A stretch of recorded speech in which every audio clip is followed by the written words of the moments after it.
Welcome to another episode of Music Therapy. I am John Thewin, your resident mental health therapist, and today we are reacting to Anxiety by Tom MacDonald, the spoken word. Let's get right into it. And if there's another song you want to see me react to, please drop it in the comments and I'll respond to you as soon as I possibly can. Thanks for being here. Let's get right into it. I wake up feeling panicked.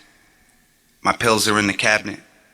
Takes all the strength I have to just ignore them as I pass it. Man, I hope this feeling passes soon, but hell and back, it's barely noon. I'm scared to go outside. Shit, I'm surprised I even left my room.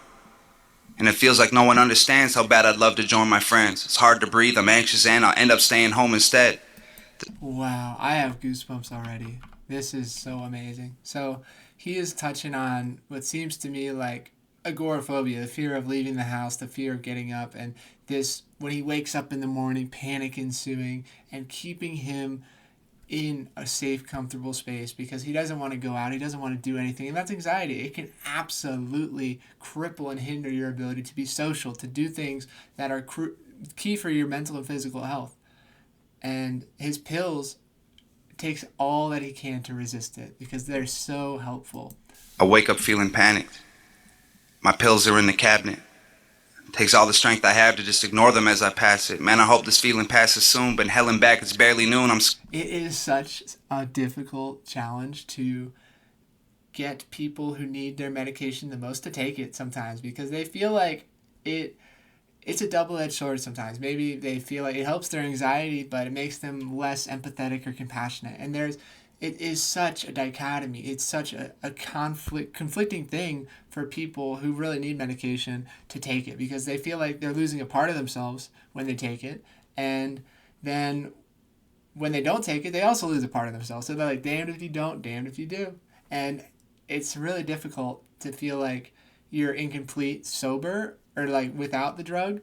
And then when you take it, you feel like you're complete. So people grow attached to who they are without the medication, and they feel like they're artificially induced when they're taking the medication. So I just want to put out there's no shame in taking medication. I think it's so important for those of us with mental health diagnoses to really prioritize it, to talk to your doctor, psychiatrist, therapist about how medicine makes you feel and be vulnerable about it because you don't want to, it's easy to lie and pander, but it's hard to really do what's best for you and speak out to medical and mental health professionals because ultimately if you can't help yourself, no one else will help you. And that's one of the greatest barriers to entry I've seen in the healthcare system is people are so afraid to reach out for help and to receive it because that's the hardest freaking part sometimes is getting someone in front of you that really cares and that you really click with.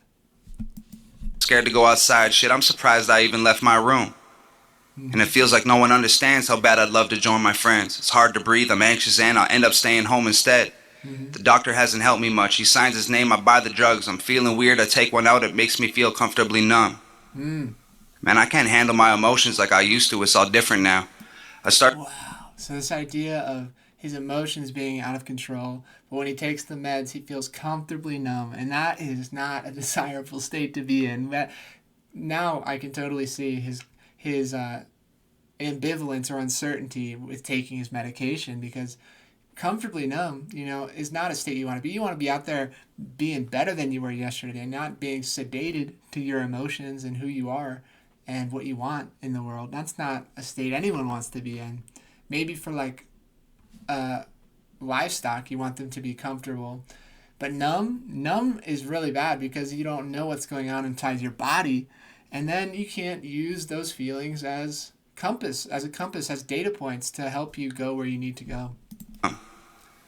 Man, I can't handle my emotions like I used to. It's all different now. Because imagine like you get lidocained up after a dental procedure. You could punch yourself in the face and can't even feel it. Someone else could punch you in the face and you wouldn't even feel it. So numbness is not a desired state. It can feel like it.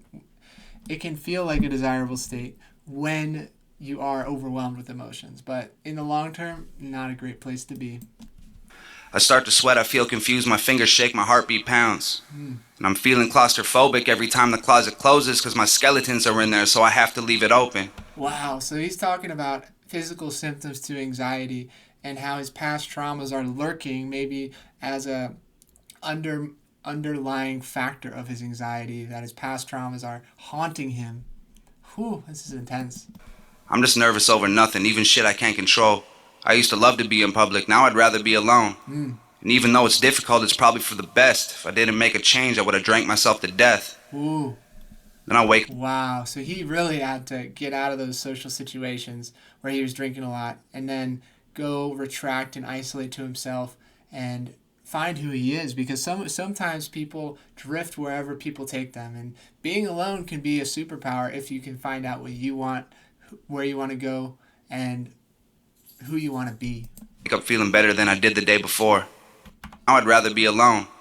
And even though it's difficult, it's probably for the best. If I didn't make a change, I would have drank myself to death.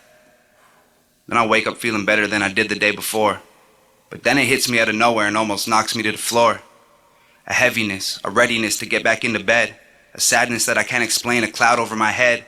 My deepest, darkest fears feel like they're filling up an ocean, and I'm floating on the surface with no hope to keep me going. I've been down on myself.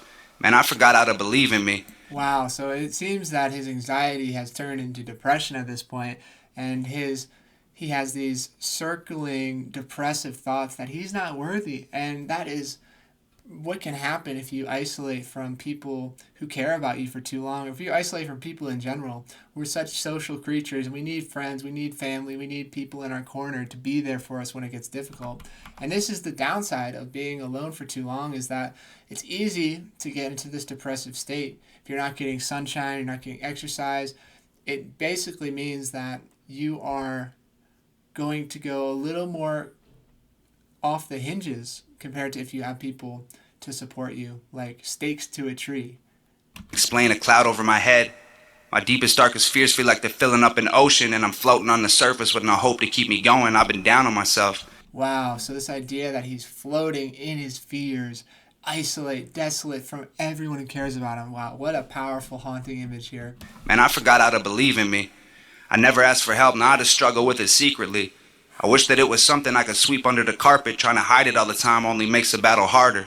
Right, so this idea of men, tough guys not asking for help is so pervasive, so detrimental to the health of men, because it keeps them isolated, it keeps them broken and helpless.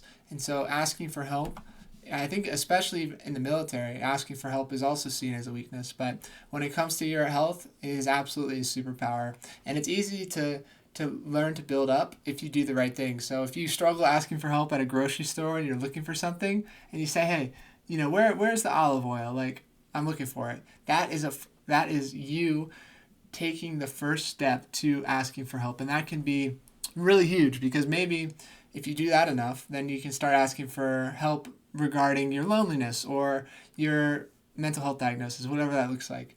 And little steps, little baby steps equals a world of change at the end of the day. Get back into bed. A sadness that I can't explain, a cloud over my head. My deepest, darkest fears feel like they're filling up an ocean, and I'm floating on the surface with no hope to keep me going. I've been down on myself.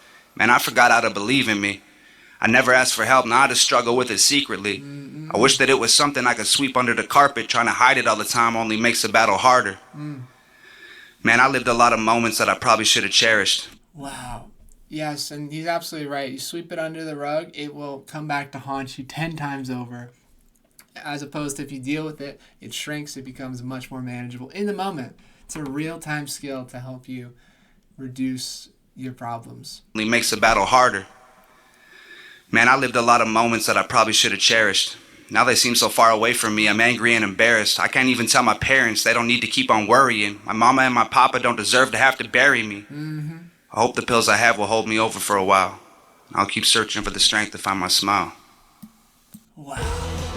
There is strength in finding a smile when you are down and feeling hopeless and helpless, because it trains you to be so full of shame, so full of doubt, and you have to protest it. You have to stick up for who you can be and for the relationships that hold you, because it would be a shame to have Tom MacDonald die and his parents go to his funeral. And it's so important that he talks about his anxiety, his depression, his fear of death, and his life, because no one else will. And he has such a powerful message. So if there's something in your life that you are holding back, write it down. Let someone you love know about it. It's so important to be communicative and transparent with things that are going on in your life, because they can't help you unless you reach out the hand. And that's really my takeaway from this beautiful, beautiful song here. Anxiety, depression, very real in this world. Plights of the modern day. And if you like this, please like, subscribe, comment, share this with a friend. It means the world to me. And I look forward to seeing you in the next music therapy episode.